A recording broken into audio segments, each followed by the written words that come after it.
Ladies and gentlemen, brothers and sisters, respected elders, may I present Sheikh Ahmed Deedat.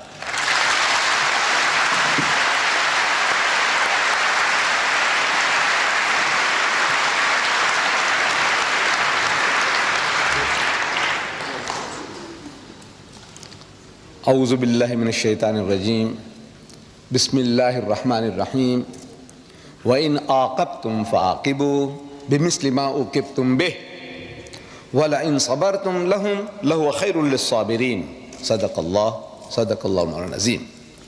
Mr. Chairman and brethren, the subject that has been advertised, as you read it in the paper, was not the original topic of discussion this afternoon. The original topic, as we wanted to advertise, was the subject of this book. Each and every one of you have it. If you have it in that envelope, please take it out. Have a look at it. Everyone is supposed to have this booklet.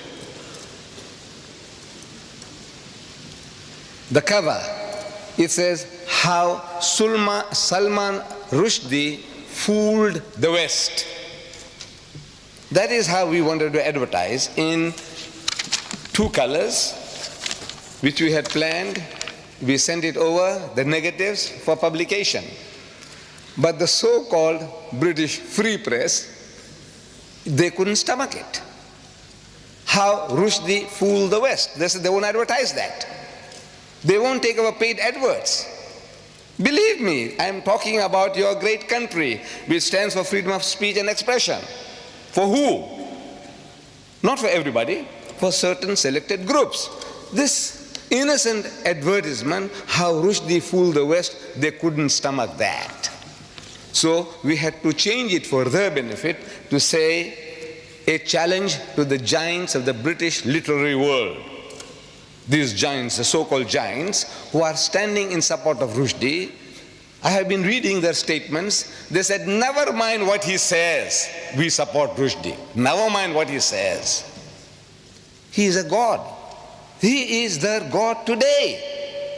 Whatever he says, we support him. How can you deal with people like that? We say, come forward. Now I want to educate you. I want you to know what he says, because you haven't really read the book. That is why you talk like that.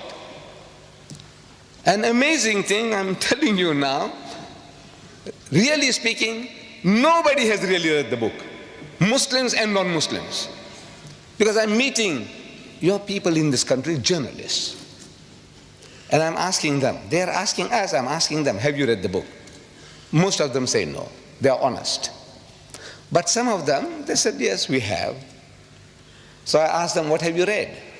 What have you read? He said, well, it's a very, very difficult book to read. I said, yes. So many people say that. What did you read? I will come to that. I will come to that in time. Now, this book came out in September 88, I take it. And there was a furore among the Muslims of Britain. A dear friend of mine here in London, by the name of Arfaq Malik, an attorney at law, a lawyer, he faxes some pages of this filthy, dirty, satanic work to me for my attention. And naturally, any Muslim, any decent person on reading what those pages contain would be infuriated, and I was infuriated. What to do? We said, this book should be banned. So we made an approach to the director of publications, the censorship board in South Africa, and showed him a few selected pages.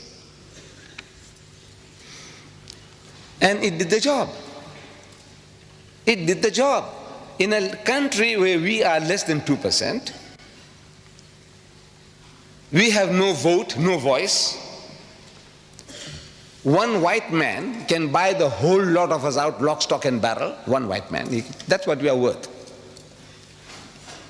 And yet we were able to perform a miracle. We beat most Muslim countries to the draw, except for India was the first. I feel that there'll be hardly anybody who can contradict me, that we were the second nation in the world to have the book banned. South Africa, the land of apartheid, the polecat of the world, did it. How was it done? These selected pages, we take them over to the director and say, sir, have a look at this. The Satanic Verses, page 461. You don't have to worry. This book is an instruction book, it's an instruction manual. When you read it, some of the pages and things that you miss out, you'll find them here. This is an instruction manual for you all. He reads, nigger eat white man shit. Nigger. You know who he's talking about? The Africans. He eat white man shit. You know this word shit, it was so difficult for me to use here, in this very hall. There was a debate and I wanted to use this word and I skirted around and around, beating around the bush, and I couldn't come to it. I couldn't say the word shit. But now I have to say shit because I have to quote him. I said, now you know, human dung, you know, cow dung. What the hell? Therefore you were warned. You were warned. He says, look, please, if you are hypersensitive, don't come. Don't bring your women and children with you. But you have braved yourself to say, now we are prepared to listen. We are in Britain. You know, these words that I'm uttering here, I can't utter in my own country because the book is banned. I can't quote the fellow. In my own country, I can't publish this book. This tape that you will see, in case that you want to purchase this tape, videotape of this meeting, you will be able to purchase it and enjoy it at home if you want to. Put your children one side. Put them to sleep when you see this. But in my country, I can't do anything. I can't touch the tape. I can't touch the book. This is your privilege. You see, you have that freedom of speech and expression. I say, well, you enjoy. So nigger eat white man shit. So the censor reacts. He says, this is racist. He is a racist himself, but he said, this is rank racism. You know, how will the Africans react to this? This book is telling them that they enjoy eating white man shit. Because he has an afterthought, who? Satanic Salman. And on page 529, he says, black shit is bad.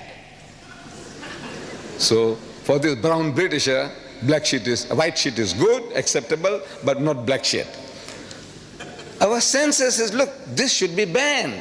We say boss, you say boss, we say boss, that's his language. You say boss, this is your privilege. He says, you know, boss, sir, master. He is coming to South Africa to promote his book. He says, no, we can't have him. He says, boss, this is your privilege. So the book is banned and he was banned from coming to South Africa.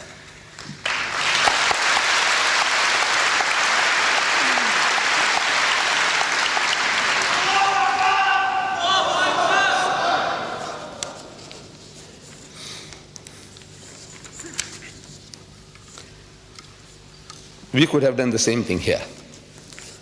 You see, but we didn't really read the book. It's an amazing thing. Nobody really reads it. You see, we get worked up emotionally. This is human nature.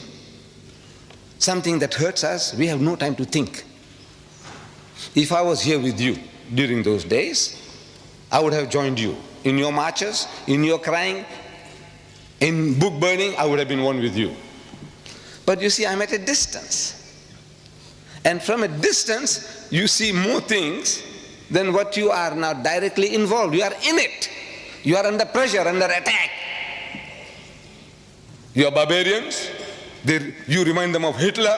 Hitler burned books, so you might also create a Nazi party here and, overtake the country. All these fears, they well up, and now you have to battle with this.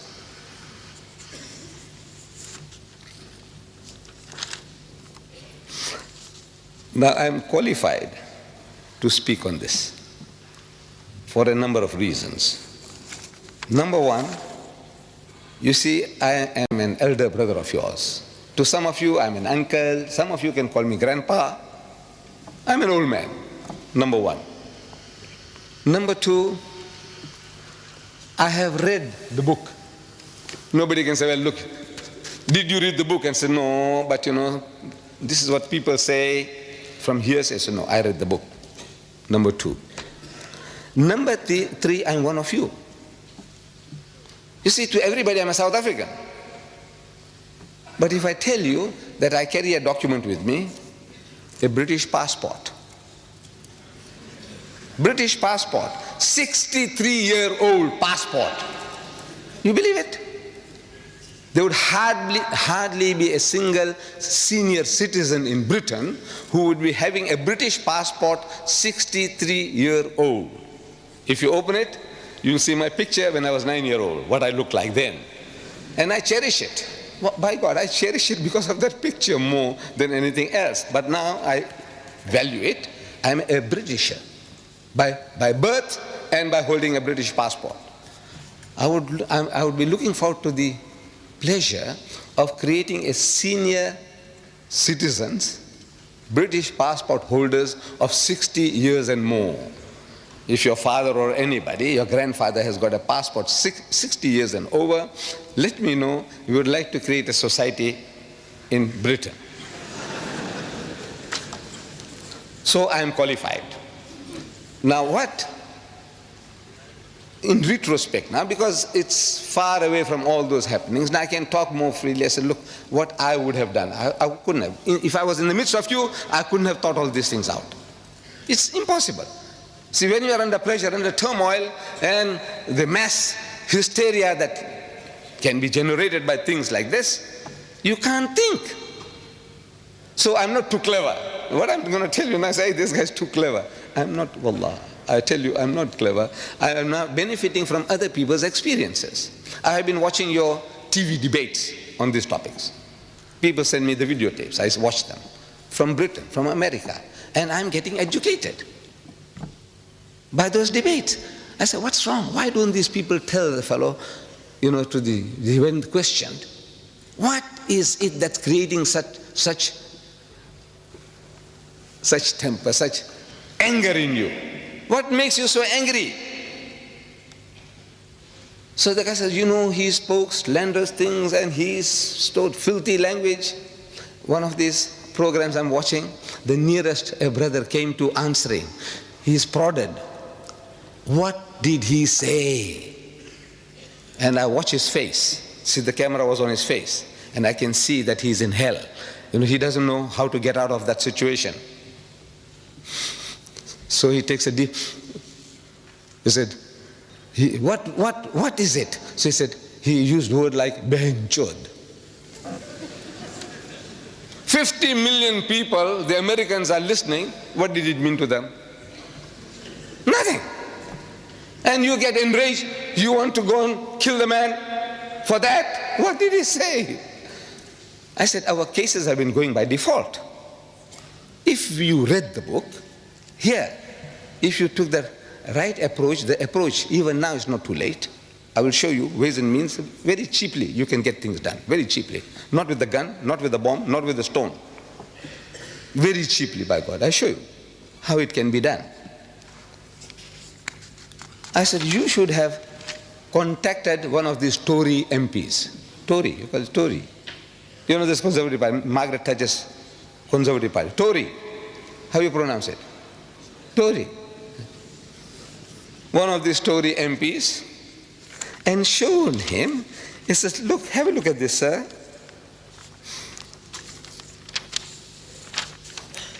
Our Iron Lady, our Prime Minister, this fellow Rushdie, show him the page, open the page 269. He calls our Maggie torture. Torture, not Thatcher, torture. One sentence, one word sentence, torture, full stop. Then he calls her Maggie the bitch. You know that? He is calling our Prime Minister Maggie the bitch, and he got away with it. Then on page 80 of his book, he says the British. I don't know how I'm going to say that. Page 80, he says the sister, F-U-C-K-I-N-G, British. You see, he's thinking in Gujarati or Hindi. He's born in Bombay. He wants to use the word that our representative used on the TV, Behin Chod. No, he's thinking in that language and he translates it, but not at that stage. When he uses that word, no translation. Sister fucking British. This is what he's telling them. You fuck your own sisters. British, whether you are Pakistani British or English British or Sikh British or Jamaican British, you fuck your own sisters. You take that? You take that? I said, tell it this to the MP. Look at this, sir. And this guy on page 169, I'll come to it later in detail, he has sex with the Queen. He even cohabits with the Queen. I will come to that. I tell you, immediately the book would have been banned. Immediately. No arguments. But you were crying about yourself. You know, he saw my mother, he saw my fathers, our spiritual fathers, our Sahabas, he did this, he did that. It's a good luck to you.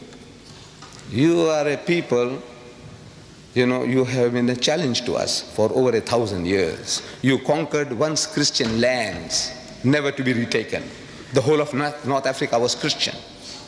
Whole of North Africa, Egypt, Morocco, Algeria, Libya, the whole lot was Christian.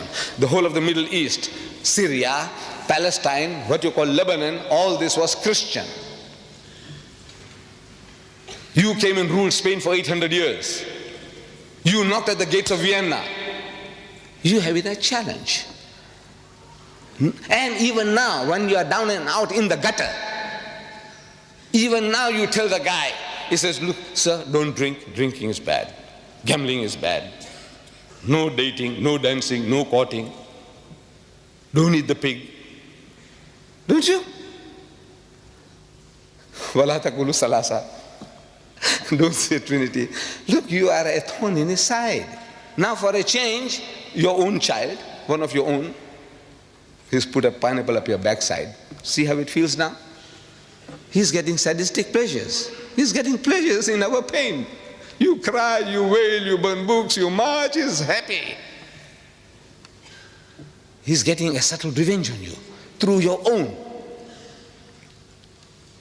The way was to turn the tables. Bas, I don't know how you address them. I don't know how you address them here. I would say, Bas, Pakka Sahib, look what this guy is saying about you. Not about me, my mother, about you, your mother, your sister, your wife, your daughter. You show him and you see how he reacts. Some fellows tell me that the British are insensitive. They are insensitive. They have grown a thick skin. You can tell them what you like, you can swear them as you like, they don't react. I said, don't take a chance. You're making a mistake. He is highly sensitive. But his sensitivity is selective. Where it affects him, I will give you illustration, examples.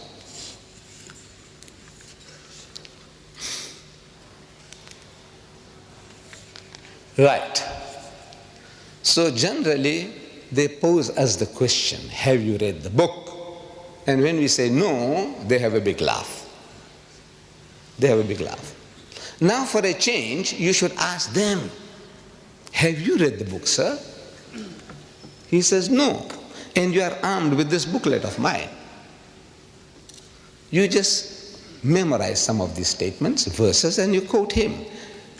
He says, you know, sir, the first page of Salman Satanic Verses, first page, chapter 1, page 1.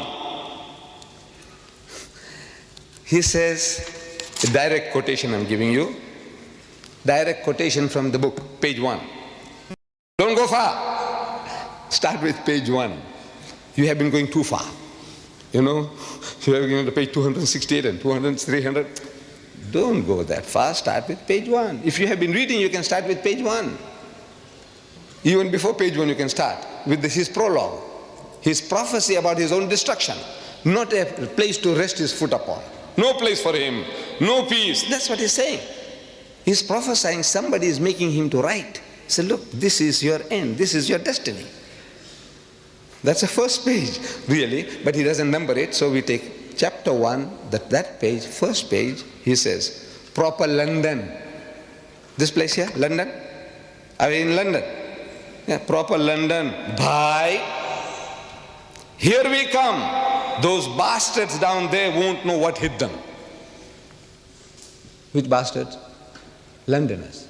You Londoners are bastards. Whether you are Pakistani Londoners or Sikh Londoners or English Londoners, what Londoners are you?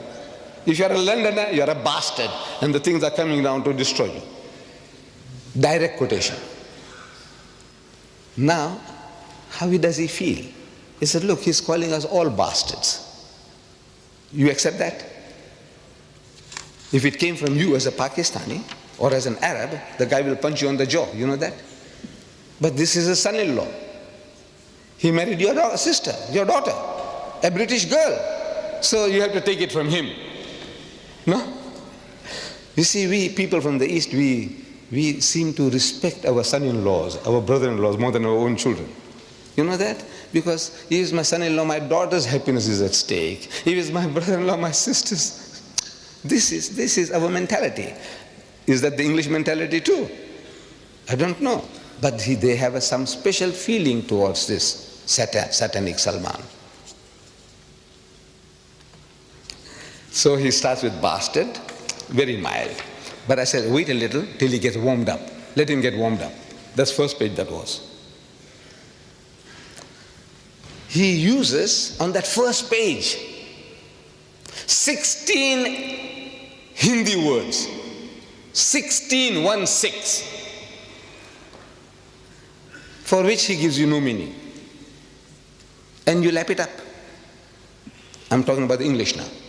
The Hindi, maybe some Hindu. Our young people, what will they understand? Yar, bhai. Huh? What will you understand? What is he talking about? Takatamtum. No. If I read it to you, you can't imagine anybody taking this book up, paying 15 pounds, the fool. He pays 15 pounds for this book, and he reads this. I read the first paragraph. See what you make of it. To be born again, sang Jibreel Farishta, tumbling from the heavens. First you have to die. Hoji, hoji, hoji, hoji. The Englishman understands what he's saying. Hoji, hoji. To land upon the bosomy earth, first one needs to fly.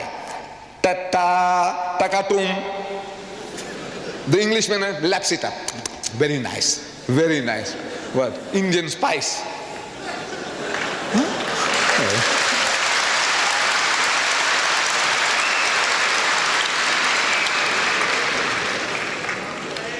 Still the paragraph is not finished. How to ever smile again?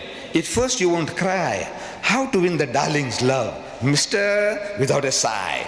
Baba, if you want to get born again, just before dawn, one's winter's morning, New Year's Day, or thereabouts, two real, full-grown, living men fell from a great height, 29,002 feet, towards the English Channel, without benefit of parachutes or wings, out of a clear sky.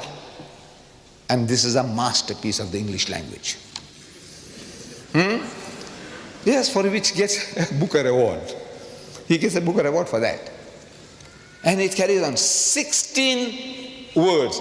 And by the time I finish up, I said, you know, this guy here, he spattered the whole book, over 100 different exotic Indian words. And the choices of the language from the gutters of Bombay, or the sewers, you know, sewer pipes from the sewers of Bombay. Page 80. He says, hijras, chutias, shits. The Englishman, I want to know what is he lapping up. He's telling the guy, hijras, chutias, shits. Yeah, do you understand shits? So he senses the other thing must be also something smelling. But what does he know what he's reading? And these poor fools, The French will translate that into French with Hijras Chutia shits, and the German will Hijras Chutia shits. And our Jewish brethren, cousins in Palestine, in Israel, in Hebrew they will write in Hebrew, and they'll write Hijras Chutia shits. Shits, of course, they'll have the word for it. What are they doing? This guy has made a monkey out of everybody. Look, he's a mighty genius. He's our own. We produced him. But the British cultivated him. They are his godfathers, protectors. You know, I can't even translate this. I can translate, I know the meaning. Bulk of you think you know the meaning. You really don't know the meaning of what he's saying. Very few, very rare. What he's getting away with. We should ask the Penguin publishers, sir, do you know what he's saying? You haven't translated, he hasn't given you a glossary at the end of the book to tell you this word means that this, nothing. He doesn't do that. He doesn't do that. He's getting away with murder. But nobody show it to our fellow countrymen. So look, this guy is making a monkey out of you, sir. Look what he's doing to you.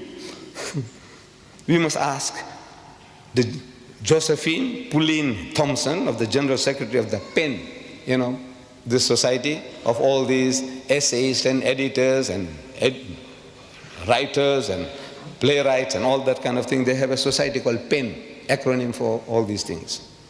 Michael Foot and the Booker Prize Committee. Ask them, what is this? For which you paid this guy $800,000 or pounds, I don't know whether it's dollar or pound, but it's 800,000 all right, as advance money. He said, this shit, don't give another printer. We will have this, we will eat this. That's what they did, advance money. He said, look, this is for us, reserve it for us. He's made monkeys out of everybody. And he got money in the process. He's our product, he's a mighty genius. Now, if you say that the British are insensitive, I say, no, you're wrong. They're not insensitive. I'm reading in my country, call for ban in our local newspaper. It's a dateline from London. The news comes from London into our newspaper there. Call for banning a person. Furious British MPs, I'm reading. You will find this on page 9 in your book. Don't take it out now, leave it now, leave it now. Furious British MPs have called for American actor Mickey Rourke, R-O-U-R-K, Rourke, to be banned from Britain. Harry Greenway, Conservative MP for Ealing North, said, I hope the British government will never allow this man to set foot on our shores. Will never allow this man, this American, originating from Ireland. His grandfathers or great-grandfathers had migrated to America. He's an actor. And they won't allow him to come into Britain, ban him from coming to Britain. I'm shocked beyond belief, he said. Greenway says, I'm shocked beyond belief. The MPs were particularly incensed by his use of a 4-letter word. Because that guy used a 4-letter word, Mickey Rourke, to describe Mrs. Margaret Thatcher's policies. That's all. Not for her, not describing Margaret Thatcher, but her policies. He used a 4-letter word. You know what the 4-letter word is. Anybody don't know, put up your hand. You don't know what the 4-letter word is. You all know, thank God. For a 4-letter word, they're so incensed, they won't allow him to land in Britain. But Rushdie does one better than that. He uses the same 4-letter word,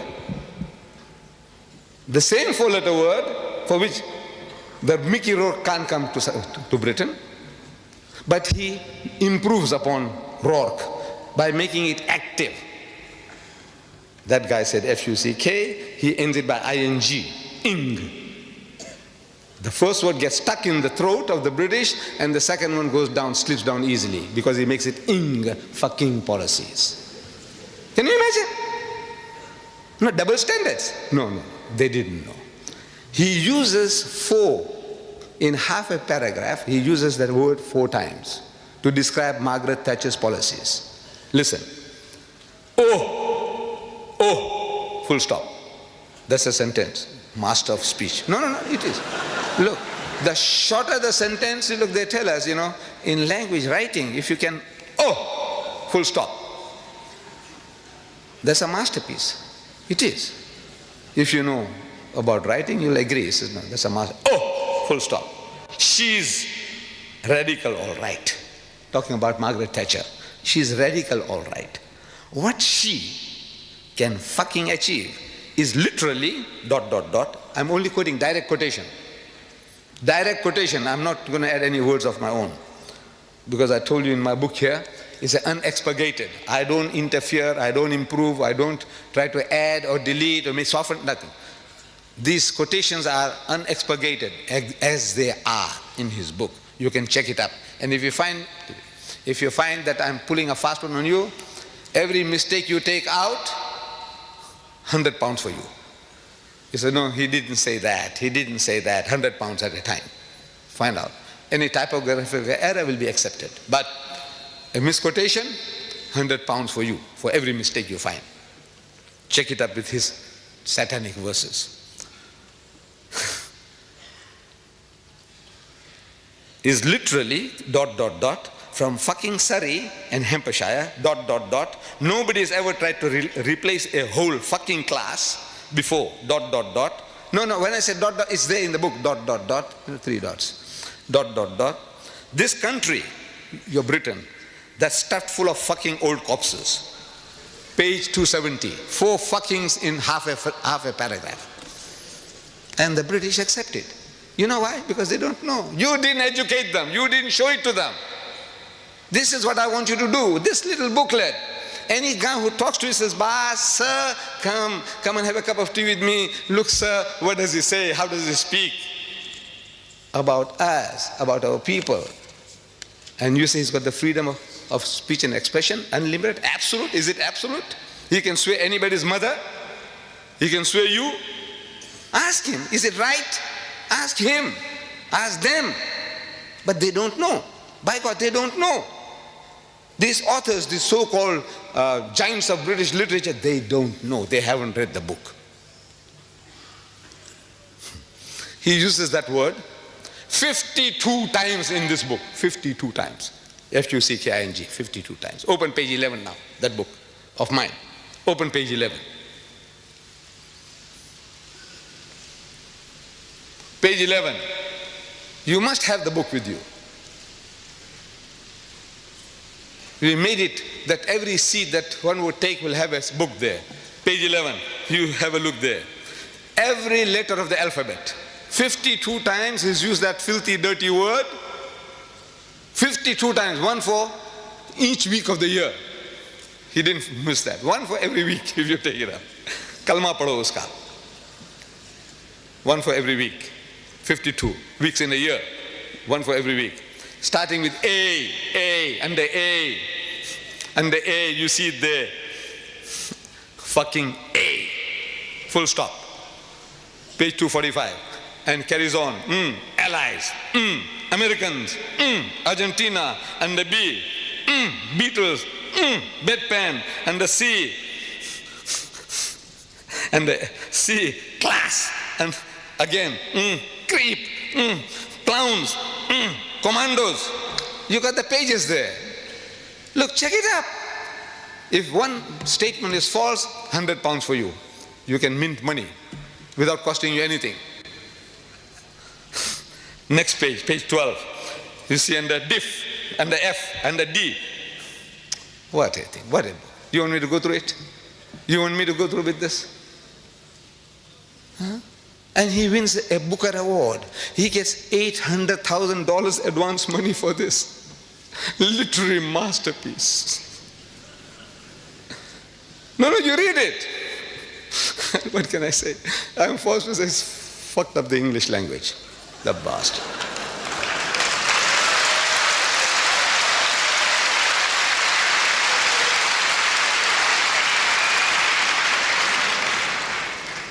What does he say about our Iron Lady, Mrs. Margaret Thatcher?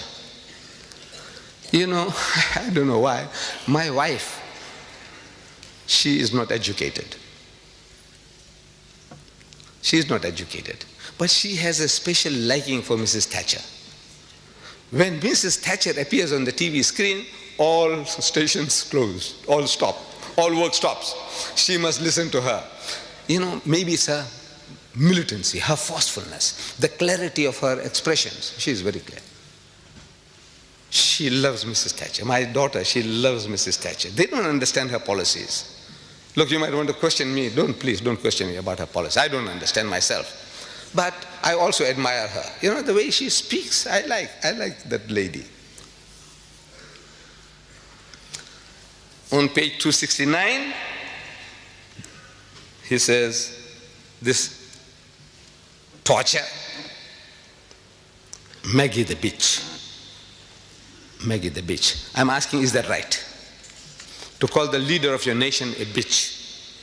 You call her torture? Maybe Mrs. Thatcher can take it. You know, she's so big, she's so great. What is the dogs barking? Let them bark. Call her a bitch? Maybe she can take that too. But I'm asking, the feelings of her dear son, Mark, you tell him that you are a son of a bitch. Because if mother is a bitch,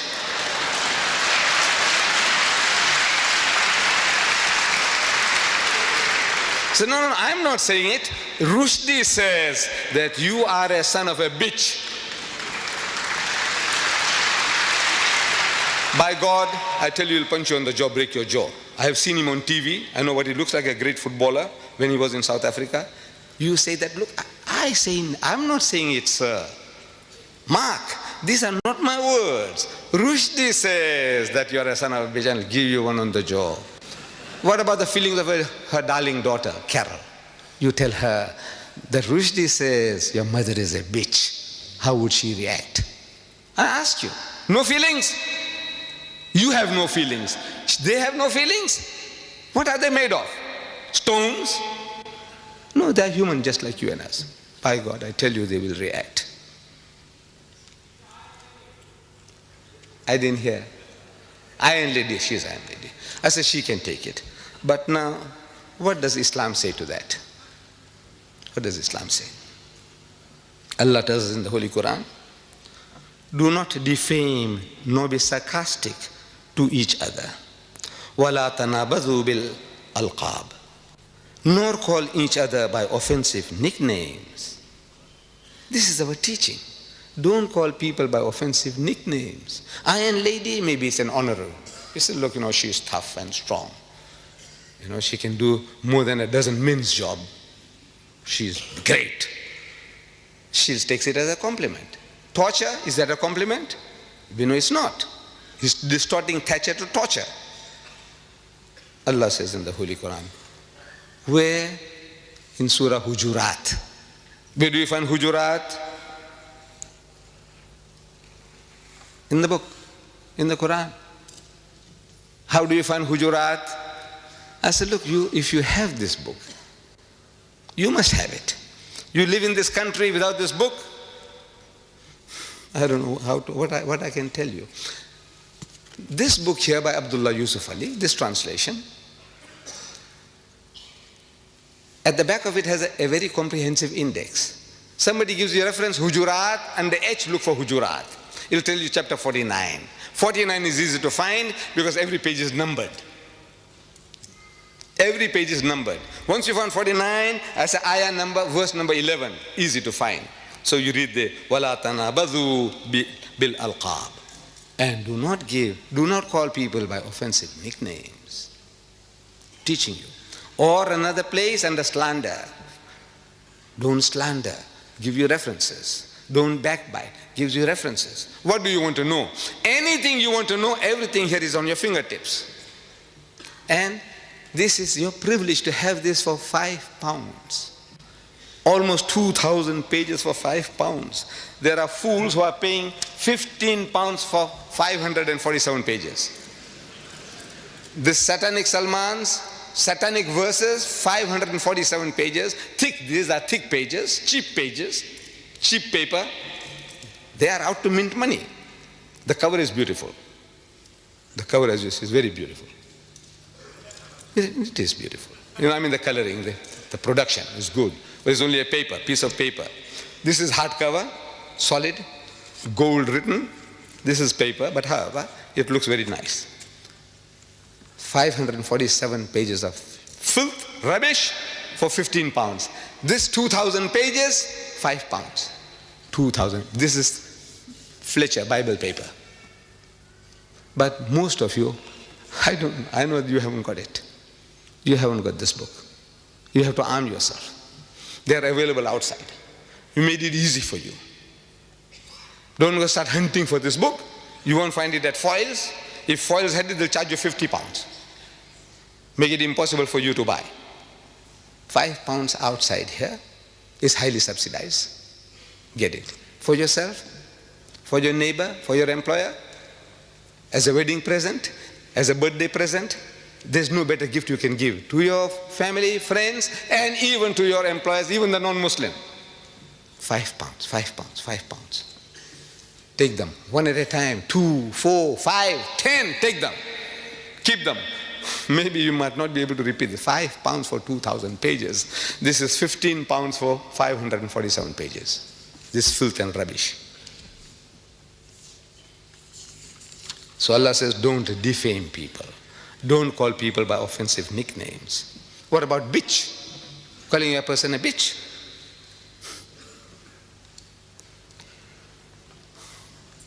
You besmirch the name of a fair lady in these terms, that she's a zania, bitch is a zania.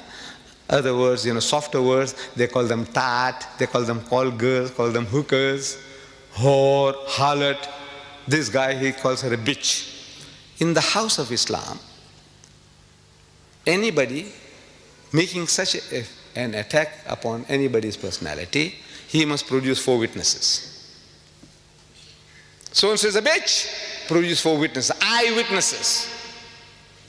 And after having given their evidence, if under cross-examination, if one of them fails, only one out of 4, one fails, everybody gets 80 lashes. Everybody gets 80 lashes each. If one guy fails in cross-examination, this is proof false, everybody gets 80 lashes. You call us barbaric. Tell him, this is barbaric. We want to protect your mothers, your sisters, your wives, and your daughters from any kind of besmirching of their character. And you call us barbaric. We are barbaric. You are civilized.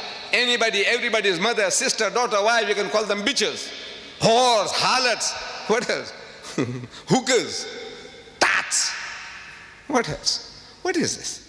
What have you come to? You civilized people, cultured people. 80 lashes each.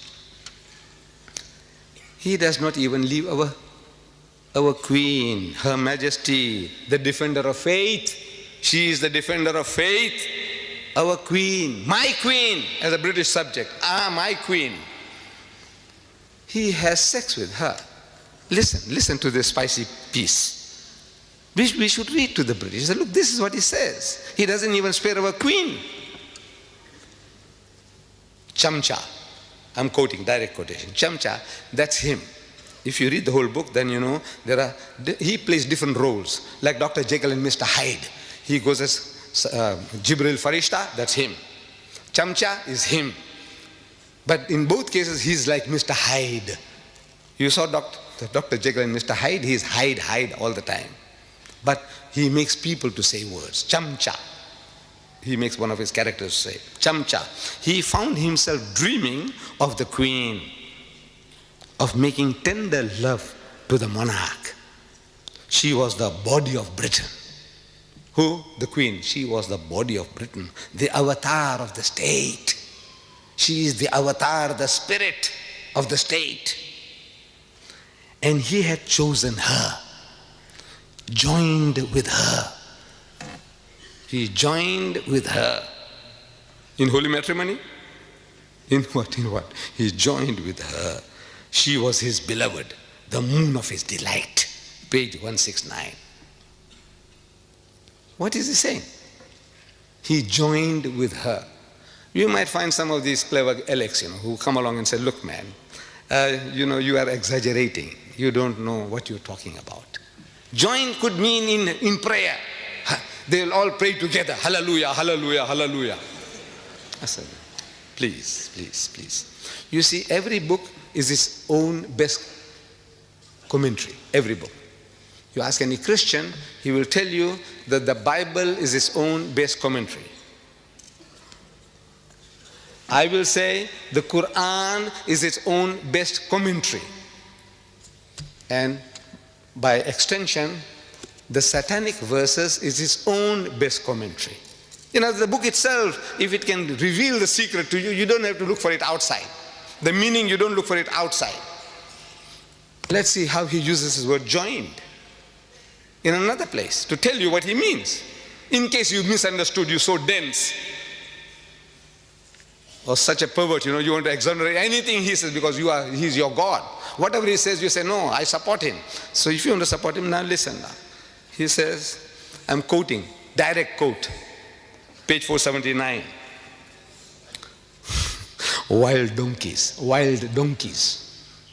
fucking wearily and dropping dead, still conjoined. Joined, conjoined. What did he say? What did he do to the queen? What did he do to our queen? You take it? You accept it? You are not inferior. You don't feel hurt? There's something wrong with you. If you live in a country, you must be loyal to that country. Otherwise, get out. If a country is worth living in, it is worth dying for. Otherwise, get out. You have to be loyal to your rulers. This guy here, what he does to our queen, and you don't feel enraged. There's something wrong with you. There's something wrong with the British. Tell him so. There's something wrong with you, boss. I think what has happened to you? Cry with him. Cry for him. Cry. Make him to cry. Cry with him. Don't cry about yourself. Cry for him. What this guy has done to him, his benefactor, his godfathers and his godmothers, what he's doing to them.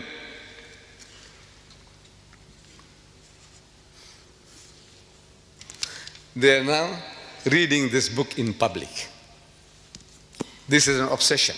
Marianne Wiggins, his second wife, American. I had read her statement before she ran away also. She also had enough of this guy.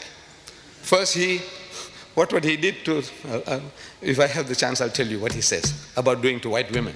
What he did to first one and he did to the second one. But Marianne Wiggins, she said, if I was free, if I was not his wife, I would have read it all over Britain, place to place. At the present moment, there is a woman called Susan Sontag of this literary guild. She's reading it in public in New York. Religiously, daily. She is gathering people, men and women, black and white, young and old. So listen to this new Bible of theirs. The Satanic Bible. The Satanic Verses. She's reading it to them. And there is a young man, an Afro-American. He's listening. He's very attentive. And she's reading from the book. She says, she's reading, I'm quoting, page 261 of the Satanic Verses. White women, never mind fat, Jewish or non-differential. White women were for fucking and throwing over. This is, I'm reading page 261 of the Satanic Verses. That she is reading to the public and the boy is listening. White women, no man fat, means, they look like a lump, a bag of potatoes, sexually not very, very desirable. Or Jewish with a poly nose, crooked nose, don't worry. Non-differential, you can't make out the difference whether she's Swiss or German or French or English, what? You can't make out the difference. The only qualification is she must be white. If she's white, they are way for and throwing away. So this young man, he hears and is out for mischief with 5 other friends of his. He is going to the Central Park in New York and he sees a white woman, very athletic. She's doing jogging. She wants to keep herself fit and trim. So they see her and it triggers the fellow off. This is it, man. The Bible says, Satanic Verses says, white women, no man, fat, Jewish or non-differential, this is nice and trim, so they go for her like a pack of wolves, and one fellow bashes her on the head and she falls unconscious, and they gang raped her one by one. And when they're caught, they said that the pleasure that they got in the sweat and the blood and the gore, it titillated their tastes. You're programming people, can't you see? With filth. This is how you program, create devils, morons. Brainwashing, they're being brainwashed. You want this to be read to your mother, your sister, your wife, and your daughter? And you, Penguin Viking, what's that? Peter Mayer of Penguin Viking, you gave this fellow $800,000 to tell the world that your mother, your wife, your sister, and your daughter, they were for and thrown away. What has happened to you? How did he bewitch you? What has he done to you? How did he do it? Shouldn't you ask him? Shouldn't you ask anybody, how do you do it? When our white rulers were shown that, they said, no, ban the book. What are you doing? You're going to program people. They will be looking for white women. Wherever there's a white woman, do you know what they are for? So they went what is called wilding. On the 8th of May, Times Magazine, if you can lay your hands on it, it says wilding, new word. They invented a new word. Means they went wild, they went berserk. Like a pack of wolves smelling blood. What are you doing? What are you doing to the world, to mankind? And Mrs. Thatcher, just recently, I'm reading this, Monday, September 11th, Maggie says no to sex investigation. I don't know whether you read in your newspapers. Dateline from London again. She says no to sex investigation in Britain. There is a society or a body, it says Mrs. Thatcher has said no to plans for the biggest ever investigation into the sexual habits of Britons. They want to know the preferences of the British men and women in sex. This is no, Maggie says no, you shall not do that. I admire her for that. By God, I admire her. She's Muslim. She's Muslim-like. Maybe she's reading the Quran.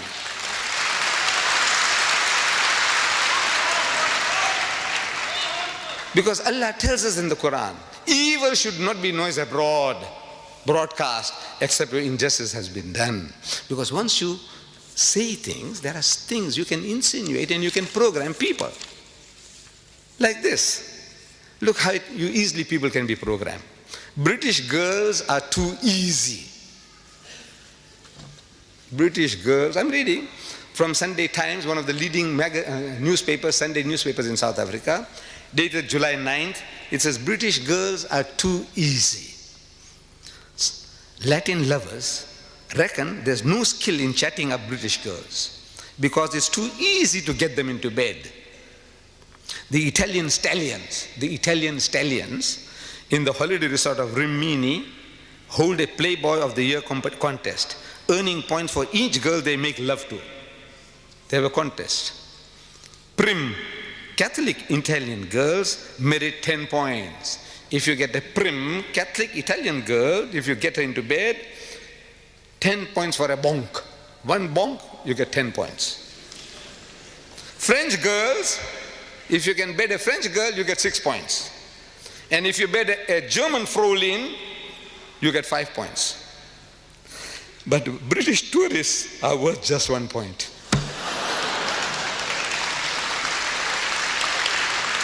What are you doing? Your daughters, your sisters, when they go overseas, every guy's doing, I say, man, this is the easiest meat. What you doing? Even if they're not, now everybody is making approaches. Like a beach in season, that every British girl is like a beach in season. Anybody comes, anything goes. This is what the guys are saying. You want to have a sex survey here? Here, September 16, 1989, The Economist, your news magazine, The Economist, says a woman was raped on a London tube. You know, your underground. She was raped. So they carried out a survey And a survey showed that only 24% of women thought the tube safe during the daytime.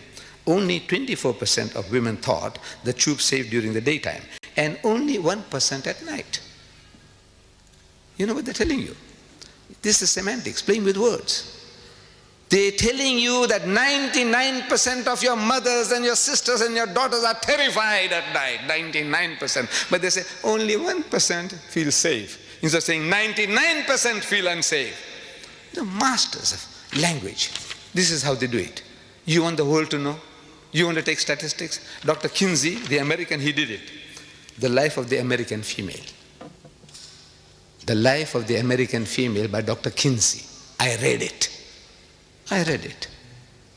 But I will not allow my wife to read. Fortunately, she can't. But I will not definitely allow my daughter to read. Why? Because by reading that stuff, it's going to pollute their minds. It'll give them filthy, dirty ideas which they could never have imagined. I can't give you details because it might create the same problems. I will not share it with you, what I read. Dr. Kinsey's Life of the American Female. If you read it, it's the same. The British female is the same. The French female is the same. The German female is the same. On the average, it'll be the same. Gives you ideas. Filthy, dirty things. Mrs. Margaret Thatcher is wise. She says, no, you shall not do it. I take off my hat to her. By God, she's acting as a Muslim. This is Islam. These things you don't do. And even what they call, this is royal gossip that even British rags won't publish. Look, they have certain standards. You know, rags, British rags, these rotten papers, filthy, dirty newspaper, they talk about all the filth and the dirt, pornographic thing. And bigger headline, not even Britain's notorious gutter press. You have a gutter press here? Even notorious gutter press dares to print the story Yanks have read, the Americans have been reading. What? Mum's the word about Zara's dad. Mum's the word, keep quiet. Don't utter anything about who is the father of Zara. Who is Zara? She is the daughter of Princess Anne. Now they're insinuating that she is the bastard child of Peter Cross, who was her bodyguard. 8 years ago, he committed adultery with her, and he got this child, which was given out to the world as the child of Peter Phillips. But she was not. She is a bastard child by Peter Cross. The picture is given. The princess is there. The princess is there. And the dashing detective is there, behind the princess. What are you doing? What are you insinuating? You are destroying the life of a child. Can't you see? One child. You are insinuating that she is a bastard child. She is a bastard child. At school now, 8-year-old girl, wherever she goes, if she's cross or angry about something, he says, I know why you are cross.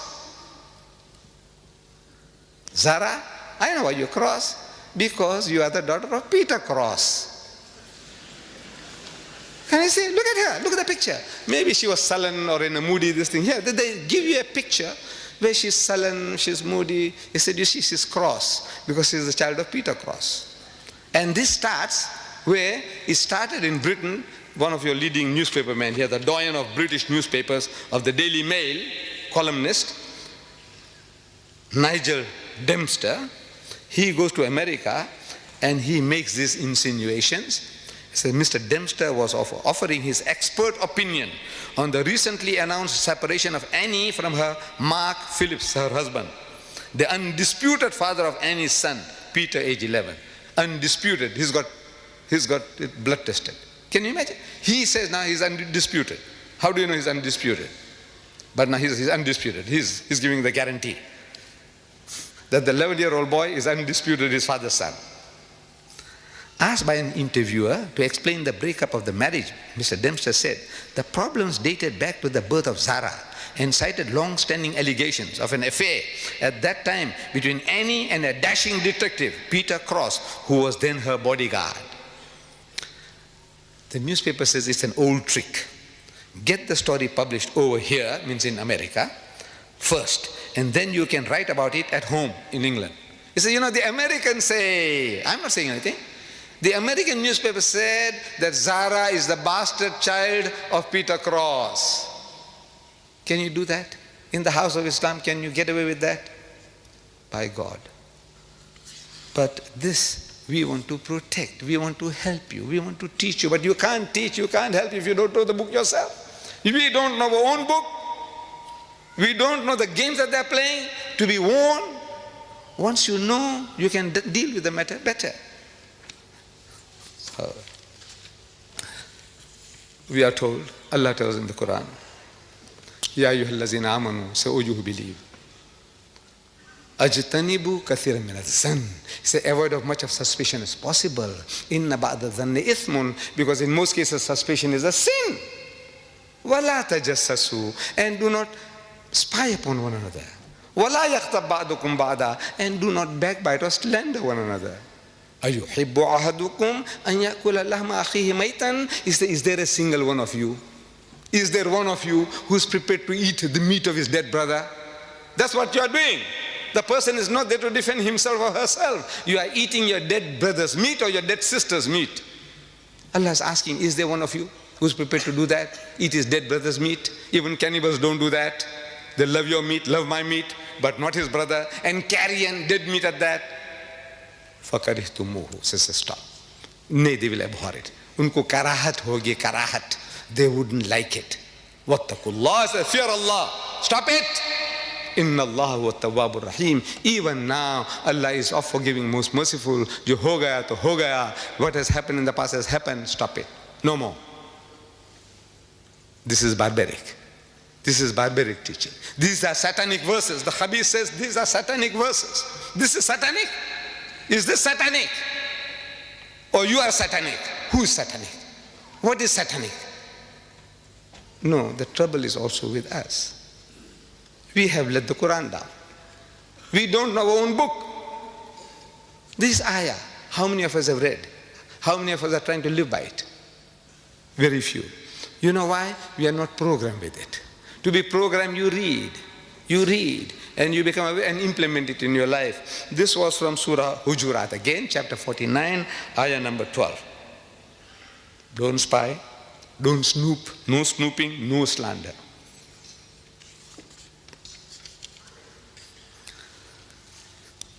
This guy, he spares nobody.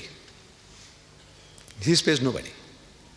This is some type of sickness. I think there's a special word for it. A man who hates everybody, anybody, everybody. Even himself. If you read, he hates even himself. There's something sickness. He is a case for a psychiatrist. But he is an evil genius for writing. And there are conspirators at work. Conspirators, people are conspiring for this. They want this to be done. They want this guy to do. They gave him advance money beforehand. So come on, man, write this book. It's a grand idea that now you can slaughter the Muslims with filth.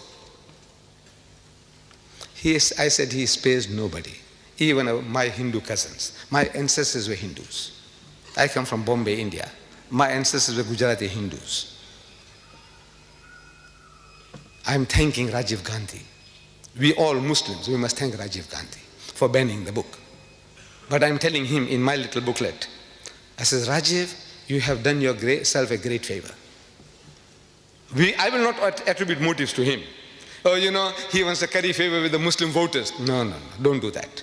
If a man has done a good deed, acknowledge it. Rajiv, I thank you for what you have done. Thank you very much.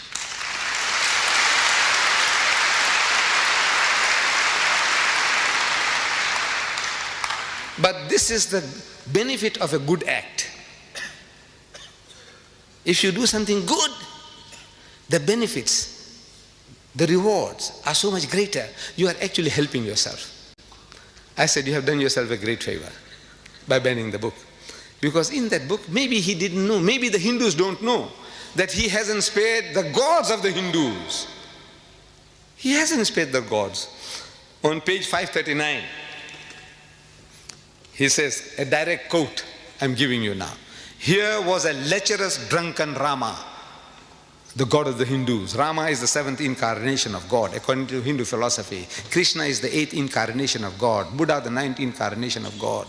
Rama, here he calls him lecherous, obsessed with sex, drunken, alcoholic. Rama, and a flighty Sita, his wife, worshipped by millions of Hindus as a goddess. She is a flighty woman.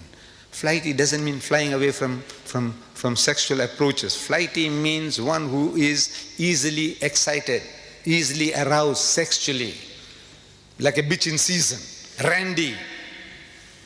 This is what he's saying, flighty. Go and look up your dictionary at home. Flighty. Flighty doesn't mean flying away, flying into illicit sex. And while Ravana, the demon king, was depicted as an upright and honest man. The devil is an upright and honest man. The gods of the Hindus, he is a lecherous debaucher and drunkard. And his wife is a whore, harlot. That's what this is implying. Jibreel, that's Rushdie. Now he's taking the role of Jibreel. He's Jibreel. Gabriel. Jibreel is playing Ravana. He plays the part of the demon king, but as a saint. The saint he makes into a devil, and the devil he makes into a saint, and he takes the role of the devil becoming a saint.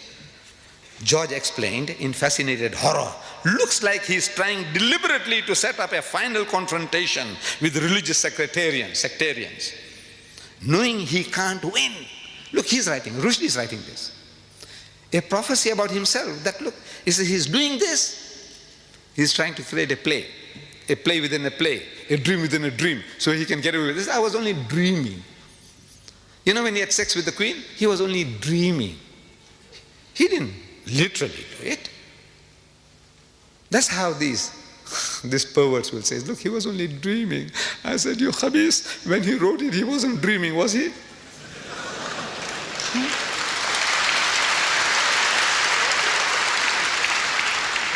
So it's a dream within a dream. So he said, look, it was a dream. This guy dreamed and that other one dreamed later to other dreams.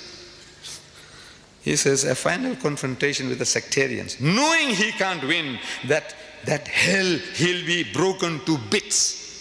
Page 539. That he will be broken to bits.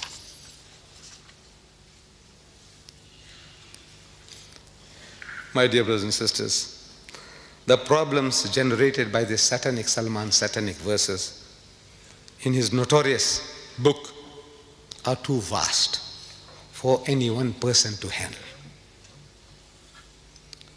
Please, let me conclude that if such are the priests, these are the priests, the prophets of these atheist and agnostic people, these are their gods.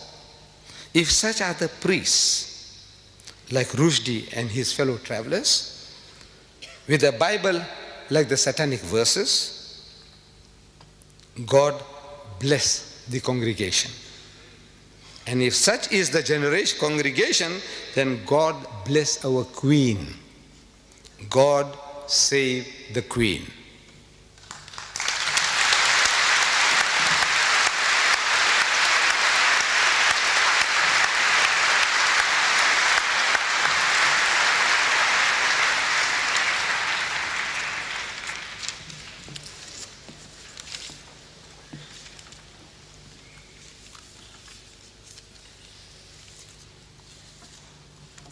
Assalamu alaikum wa rahmatullahi wa barakatuh. We are most grateful to Shaikh Ahmed Deedat for presenting his views and analysis of the Satanic Verses. Jazakallah khair. It has been truly enlightening. How Rushdie fooled the West. How true. Weren't we all fooled? We shall begin the question and answer segment of this program shortly. At this time, I would like to invite those members of the audience who would like to ask a question to Sheikh Deedat on the topic to form an orderly queue behind the microphone, which has been specially provided for your use. If we could come down the right aisle to form the queue, and then after you have finished your question and the question has been answered, if you could leave through the center aisle.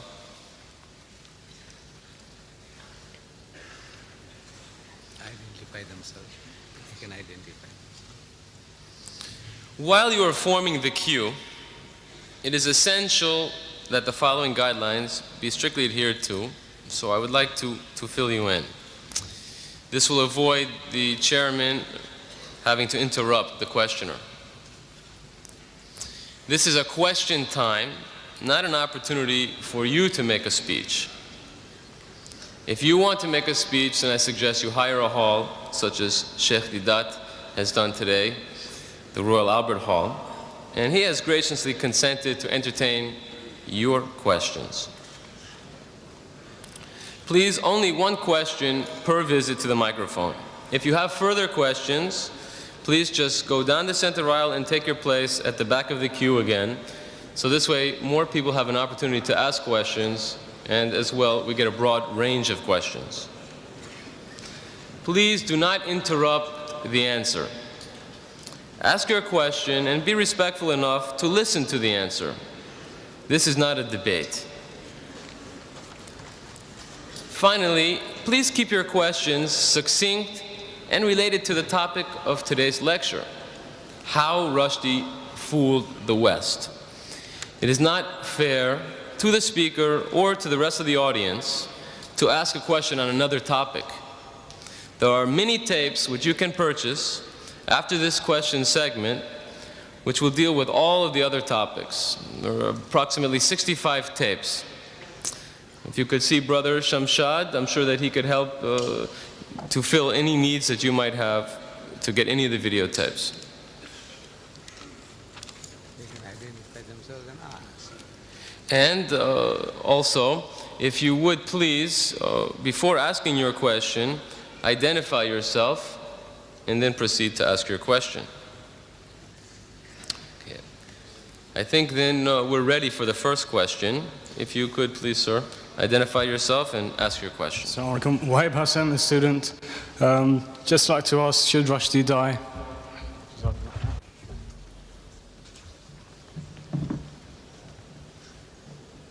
My son, are you British? Are you British? Huh? Yes. You are a Britisher. No, if you are a Britisher, you see, I said, how Rushdie fooled the West. You are one of those. And if he did to your queen, if he did to your ruler, Mrs. Thatcher, what Rushdie did, I want to know from you, what would you do? What you would do. I want to know, if you are a Britisher, if you are a loyal citizen of this country, I want to know from you, what would you be doing?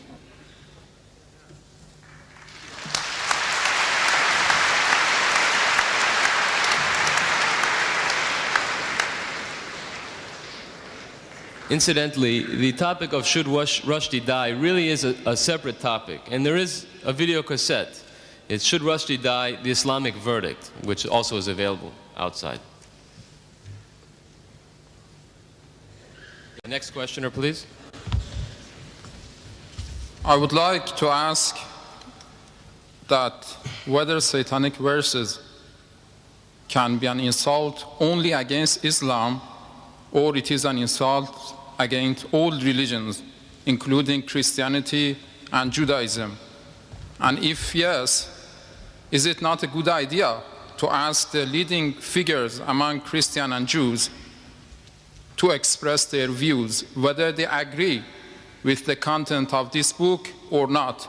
Because I personally believe it is not insult against only Islam.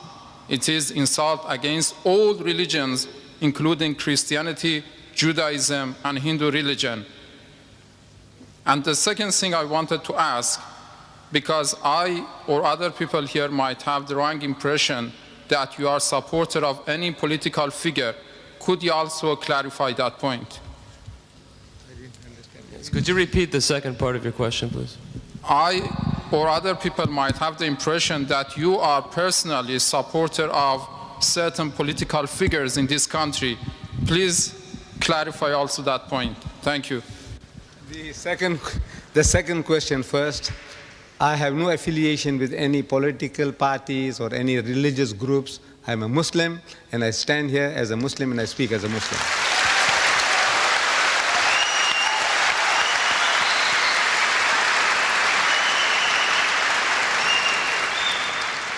With regards to the first question, you see, when I said how he took the West, more specifically tonight, the British, for a ride.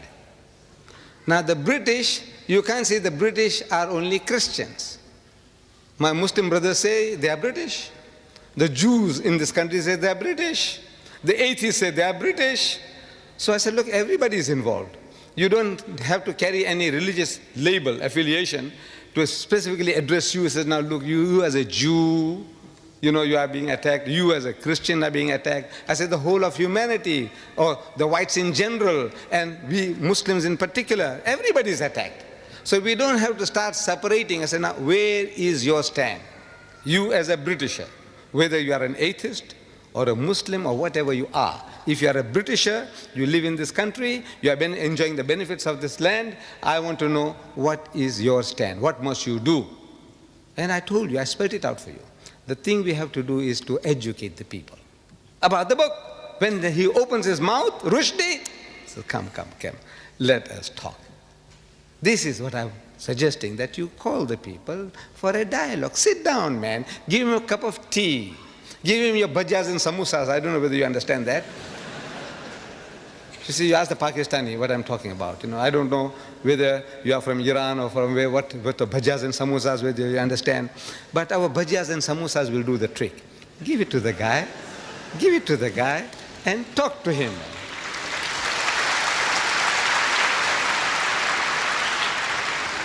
Inshallah, the job will be done. I 100% agree with what you say, and I think it's a very good idea that in rational debate it's pointed out that this book is insult against all the religion, not only Islam. The whole of humanity, the whole of humanity. Good. We have the next questioner, please. Would you identify yourself, please? Assalamu alaikum. My name is Khalil. I am British. We say Rushdie how he fooled the West. But so far, Mr. Deedat mentioned he's a genius. To me, my judgment after what I've heard from you, he's an idiot. But countries that back him, he has been insulting to so many religions, Hindu, Christian, white, and so on. Now, for them to back the book, what would you call those people who support him to let the books go on? Me, as a Muslim, I say he should be banned from writing. Because No. he has caused... The thing is now, you educate the people in power. I said they will do the rest. If you had shown to Maggie what he says about Maggie, you didn't do it. You didn't do it. You didn't tell the people, he said, look how he's abusing our queen. Did you? Anybody did it? Did anybody go and tell the people, he said, look what he's doing to our queen? They are tolerant in this country. This is the problem. I beg your pardon? They are tolerant. They can accept, like we say, the Iron Lady. There isn't a Britisher you can go and tell him that he's the son of a bitch. You go and tell him and see how tolerant he is to you.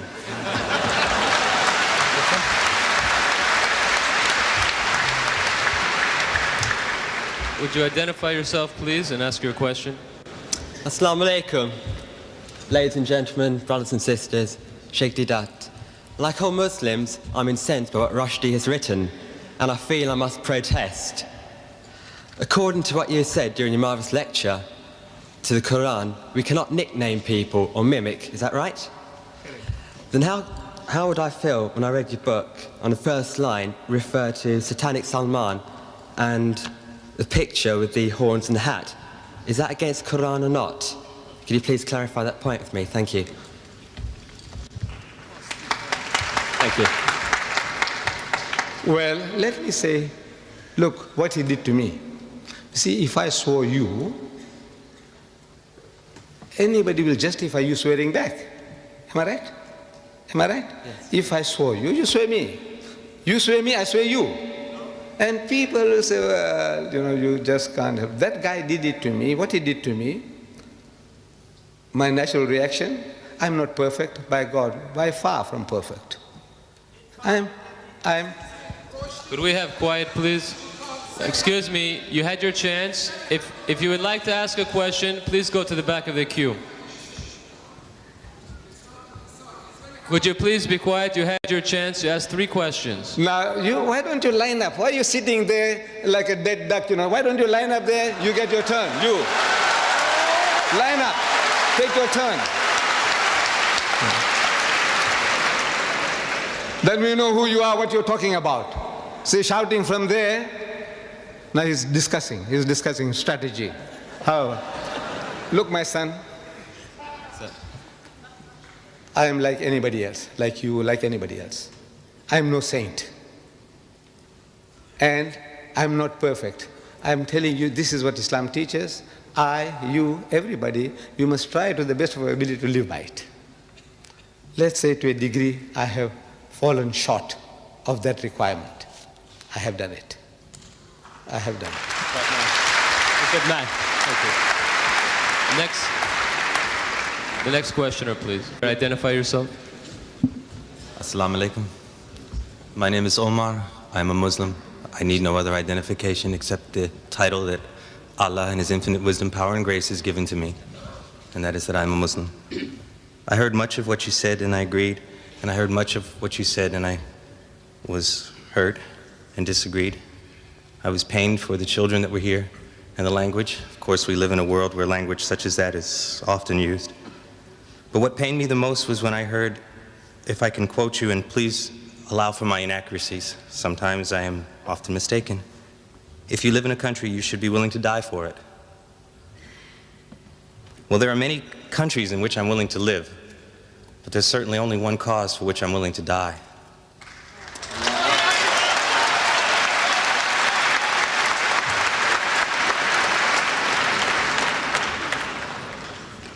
Please clarify yourself if you could. Yes. Thank you. You see, I made a statement that if a country is worth living in, it is worth dying for. I did say that. Islam teaches us that if you can't live, you can't practice your religion, you can't do things right, then you make hijrah. Allah tells in the Quran that His earth is vast. For provision, He will provide for you. Make hijrah and go. Go somewhere else.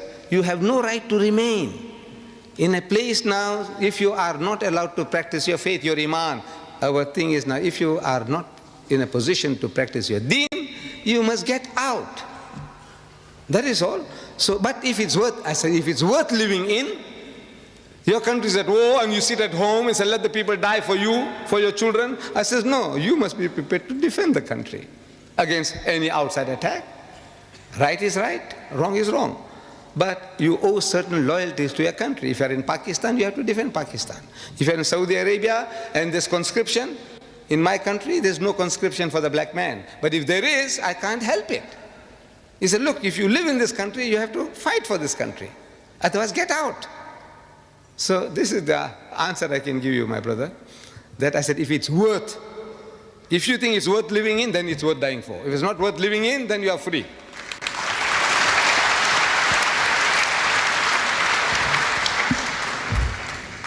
Assalamu alaikum.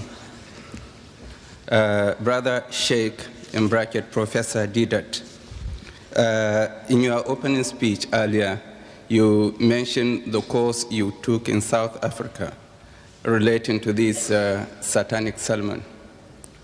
I think I am in full support of what you did, and I am very pleased with the success you got. But will people, say in predominantly Muslim countries, and also Muslims living in this country, follow the same course? Viewing that the book was written here, published here, which means all those actors, the Queen, the head of state, and other leaders who were accused or abused, have read the book, presumably, or some others have read it and translated it to them. They knew it, and yet they allowed it to be published. So if they didn't object to it, we as Muslims living in this country, though I'm not British, but I'm living here, should we not protest to defend our own religion, our own faith, our own belief? May I know what you think about the action of our brothers and sisters in Bradford, who really brought us to light to defend our cause? Thank you. think you missed the point when I said that if I was here with you when this turmoil was taking place, I would have joined you in your marches, in your crying, in your book burning. I would have been one with you. Did I say that, if you remember? I said that. I would have been one with you.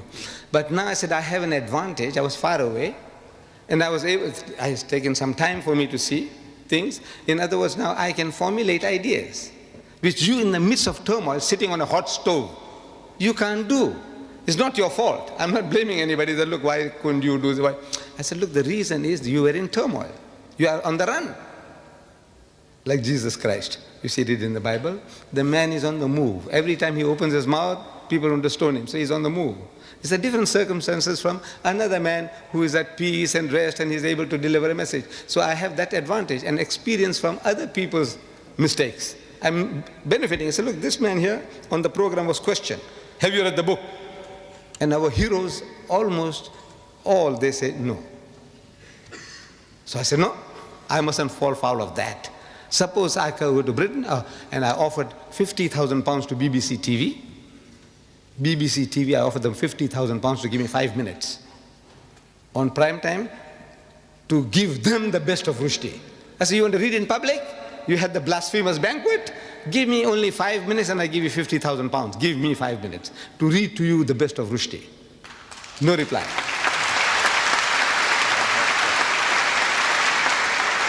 I offered ABC and PBS TV in America $50,000 for 5 minutes.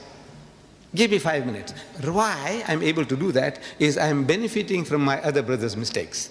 They made certain mistakes. I said, no, I won't do that. You know, I might just share this with you. I think Sheikh Sadi Rahmatullah alayh, one of our great philosopher poets, he was asked, he says, where did you learn all these good manners from? Your good manners. You know, you're such a perfect man that we see, you know, well behaved. Where did you learn them from? So he said, I learned them from the unmannerly. So how can you learn manners from the unmannerly? He says, no, you see, everything I see in the other man that I feel is not right, I won't do it. So this thing you did like that, I won't do that. That mistake you did, no, I won't do that. So I learned my good manners from the unmannerly. What do you? So I was only benefiting from other people's mistakes. That is all. Thank you very much. You are great. Next questioner, please. Could you identify yourself, please? Assalamu alaikum. I have no question, but a request. A request only to Dr. Deedat, what he's doing in this world, to be translate one share which I will research and invite everybody to come in speaker corner. Nikal kar khankaon se, Dr. Iqbal says, Maulana Lolabi Kashmiris, in Kashmir is translated in Urdu. Nikal kar khankaon se. Sir, could you ask your question? Ada kar rasme shabiri, ke fakre khankai hai fakar andu wo dilgiri. आप सबका काम है निकल जाए घरों से, बारकों को, मस्जिदों को, जहां कोई एक सफेद मिलता है उसको रुश्ती की शैतानियत से आगाह करें. Please translate in English.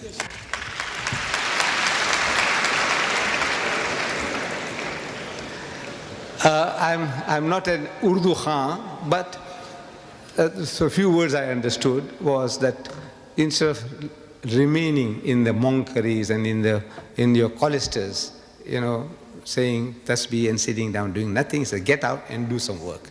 That is what he's in essence. That's the message. Assalamu alaikum rahmatullahi wa barakatuh. Brothers and sisters, Shaikh Ahmed. It's all right us saying, right, to stop Salman Rushdie for what he's done to the brothers and sisters. But don't you think he's done the damage already to us? Don't you think what he's done already is very bad already? So don't you think that if we did see him, our natural reaction would be to do something to him? Wouldn't you think so? For what he's done to us? You are a Britisher? Yeah. Right. Your feelings are my feelings. Yeah. Can we have the next questioner, please? Would you identify yourself, please, sir? Assalamu alaikum wa rahmatullahi wa barakatuh. After all the things that that Salman Rushdie said, and would he be allowed back into Islam? Would he be allowed to accept Islam again? You see, accepting Islam, this is in the hands of God, whether Allah accepts. If you commit murder, rape, whatever, you commit a crime. Now, if you make istighfar, repentance, sincerely to Allah, Allah can forgive you. But in the house of Islam, the Sharia takes its course. Allah can forgive, but the Sharia won't forgive. You committed a murder, deliberate murder, you deserve to die, life for life. But in the hereafter, your recompense is there. Allah says, all right, okay, you sincerely repented, I forgive you. That's his prerogative. But the Sharia has no right. The Sharia won't allow you to forgive if you do a crime.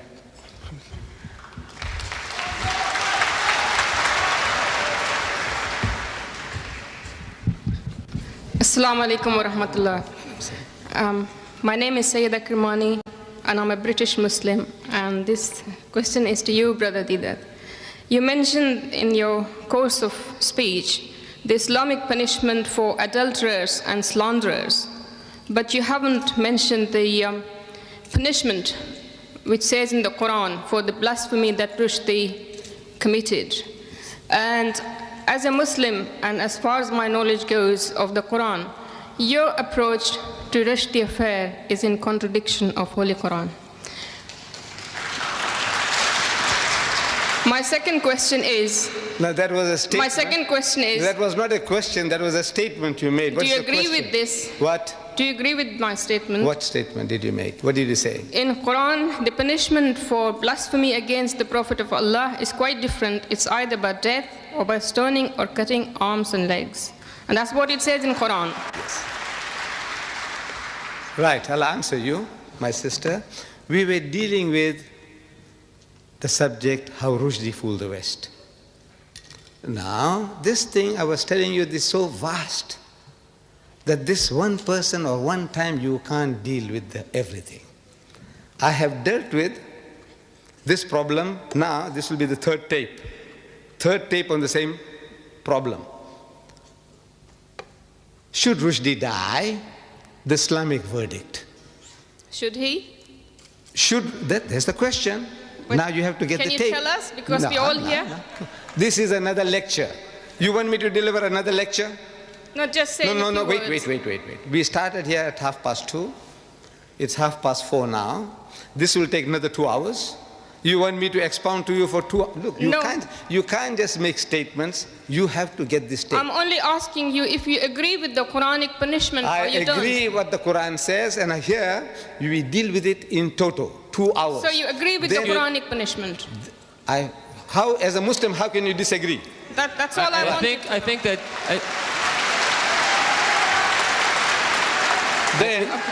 Then further, again, should Rushdie die? Yes. The Judeo-Christian verdict. That's a different subject. Now, at that subject, you said, look, what about Islam? I said, look, when I was talking about Islam, you said, what about... I said, look, wait a minute. You see, there are people who can make 100 different statements in 15 minutes. Unfortunately, I can't do that. You see, if I touch something, I have to explain to you the whole situation. So, the Islamic verdict, the Judeo-Christian verdict, and now you will see in the future how he fooled the West. And each and every one is separate, independent, but is doing a certain job. I think that excuse me, sister, I think that Sheikh Deedat has been very patient in answering a question that is not related to the topic. And brothers and sisters, ladies and gentlemen, I would like to ask you to please remain and contain your questions to the topic. It is unfair to ask a question on another topic which will require perhaps a couple hours of explanation. Could we have the next question, please? Assalamu alaikum. My name is Tabassum Ahmed, and I'm a Muslim Pakistani. I want to ask you, is the fatwa passed by Ayatollah Khomeini, is that justified from an Islamic point of view? I don't think you understand English, my child. Look, we have been talking about how Rushdie fooled the West. Where does Khomeini fit in? The topic. Look, if you came with the understanding, I don't know whether you understood, a challenge to the giants of the British literary world, can you stomach the best of Rushdie? There was no Khomeini, no Quran, nothing. We're not bringing the Quran says this, the Hadith says this, nothing. We are talking about how he fooled the West. And what you can do now is to educate the British what he has done to them. Let them do the job. And they will do it for you. Could we have the next questioner, please? Assalamu alaikum wa rahmatullahi. Would you identify yourself, please? My name is Hajj, and I would like to ask a question to Sheikh Ahmed Deedat. He says that Rushdie has blasphemed all the humankind, all human beings. And even if he didn't spare the Queen, we know, as he says in his book, he has used some words for our Prophet sallallahu alaihi wasallam, and we know that this Prophet is even greater than the Queen, or whoever that is greater than the Queen. The Prophet is greater than you. I would like to know, Mr. Ahmed Deedat, as a Muslim, because something good went on and some books have been banned. I would like to know, as a Muslim, our point of view, what should we carry on actually to do? Because many questions, the real question that is to be asked is whether Salman Rushdie is a Muslim or he's not a Muslim. I don't think you're reading the newspapers. Look, Salman Rushdie, he says he is not a religious man. He doesn't follow any religion. That's his verdict. He is out of the pale of Islam on his own confession. Well, now what do you want to go and ask him now? What will we ask him? He says he doesn't believe. Finish. It's over. That's what he says. He's a murtad. He's an unbeliever. So you can't treat him as a believer. What else proof you want from him now? I don't know. The whole world knows that he says he's not a religious man. He's not a Muslim. He says so. He was born in the house of Islam. You and I can be. But it's possible that you become a murtad. You become a Christian, you become a Buddhist, you become an atheist, and you still have a Muslim name given by your fathers. So that's his case. So where do you go from here now? Thank you very much. Assalam. Ready for the next question, please? Assalamu alaikum. My name is Musa from Nigeria on a visit. I wanted to ask a question which has earlier on been asked. But I have an observation to do as regards the general behavior of the audience. I don't know whether that one will be accepted here. Observation. Do you have a question related to the topic, today's topic? I have a question which has already been asked and answered. But I have an observation to do as regards the general behavior of the audience. Yes, I think that we made that quite clear in the guidelines, that we don't have time for observations, and I'm sure it's an interesting one, but Sheikh Deedat has rented the hall and has given his lecture, and now is a question period. So if you have a question related to the topic, please ask it. If not, you'll have to keep your observation for another time. Okay, it's just an observation. This is not going to but thank you. It's accepted, thank you. We're ready for the next question, please. Assalamu alaikum. My name is Muslim Jafar Kaku. Can I first of all thank you on everybody's behalf for presenting such a different way to what Satanic Verses is actually saying. The second thing I wanted to say was, can you make sure or do some effort in helping us to give this book to each and every household in Britain as well as in America or in Western countries? We will try, inshallah, but we need your support. Can you make sure in helping us, if you can, by video as well?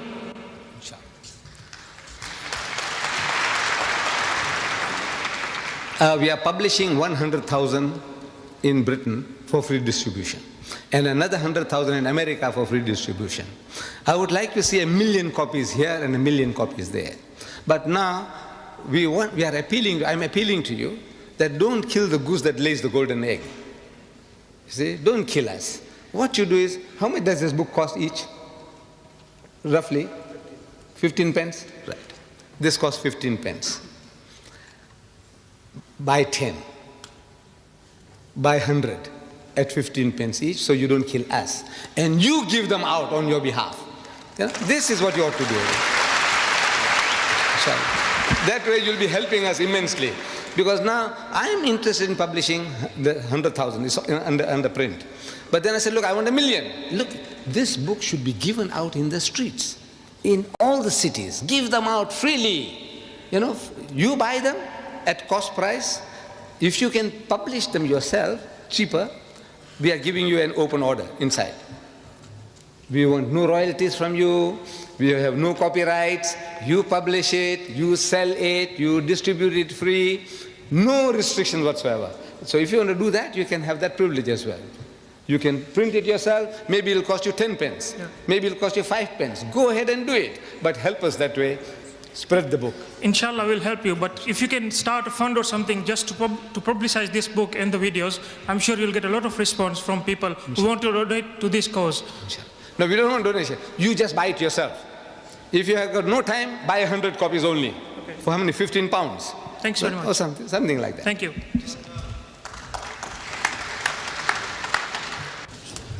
Assalamu alaikum, brothers and sisters. Assalamu alaikum, Mr. Deedat. Yes, if we could have 2 more questions, please, and yours. Well, let's say 3 questions, 2 more questioners after you. Mr. Deedat, first of all, last year, November, some Muslim scholars, Muslim ulama, did contact the British government in connection with this book. So, like you did in South Africa, some scholars and some ulama tried to do it here, but they were unsuccessful through their Democratic Party. Secondly, you say Salman Rushdie, how he fooled the West. Well, all Muslims that are here are in the West, and they are part of the West.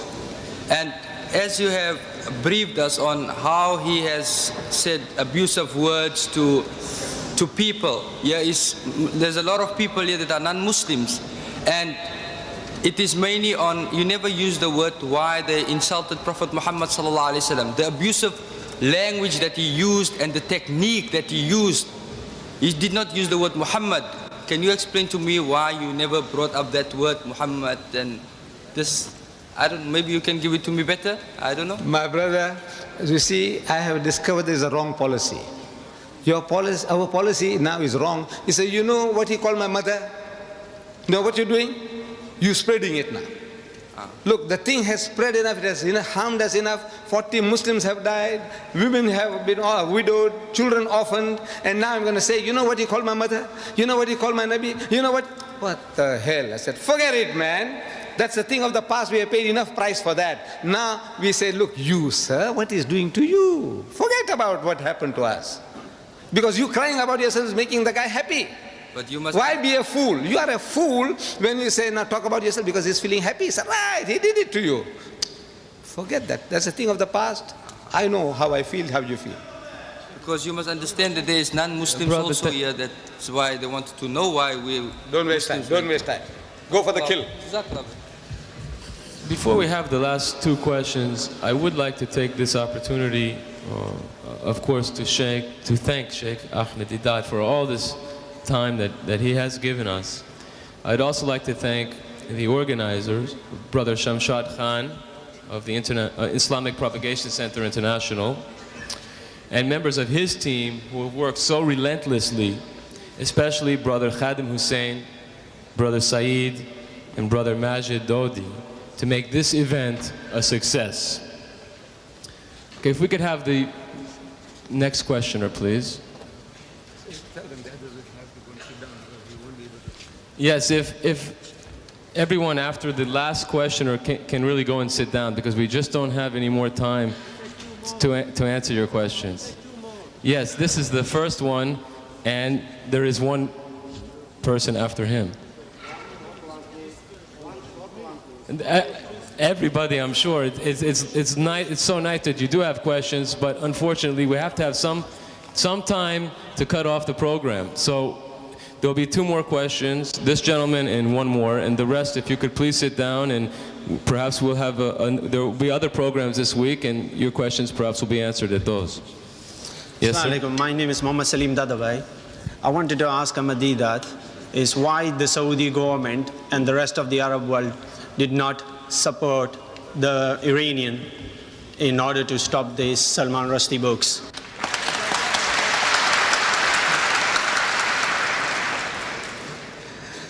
You think I know people's minds? I don't. This is the question you should ask them. Look, the question, the person who does or who doesn't, you ask him the question. Why? No, the problem is So that... do you have a question on the topic? Because we're discussing international politics. By talking or merely understanding the West, because the West have conspired against Islam in this unity, might make a very and we as a Muslim are not united. This might make a very interesting topic in the future, but unfortunately it's not the topic here. Yes, could we please have the last questioner? Or pair of questioners? Just say it. Say it, come on. Assalamu alaikum. My name is Farhana, and this is my friend Shazia. I should like to ask you a question. Well, it's more advice than question. Do you have a question other than advice? Because there are people here that have questions. It is. You haven't heard it yet. I put 2 questions to my teachers in the school. It was one of freedom of speech, and I said, wasn't the last Temptation of Christ banned in this country? Am I wrong? Yes, you're wrong. It's not banned. What was that? It was banned. So why isn't this book being also banned? democracy. Wasn't the last Temptation of Christ banned in Pakistan? And also wasn't Satanic Verses banned in Pakistan? Isn't that respect to Christians and respect to Muslims? And that's all we demand, respect. But what is your question? My question is, why was I called into the head's office twice, and the second time I was asked, if I carry on like this, fighting for Islam, I'll have to get chucked out? I mean, am I doing anything wrong? No, you're not. So why am I getting chucked out? If I do anything again, then I'm dead, aren't I? Yeah, and we want to know. Tell me I'm doing something wrong, then I'll stop. But isn't this for Islam?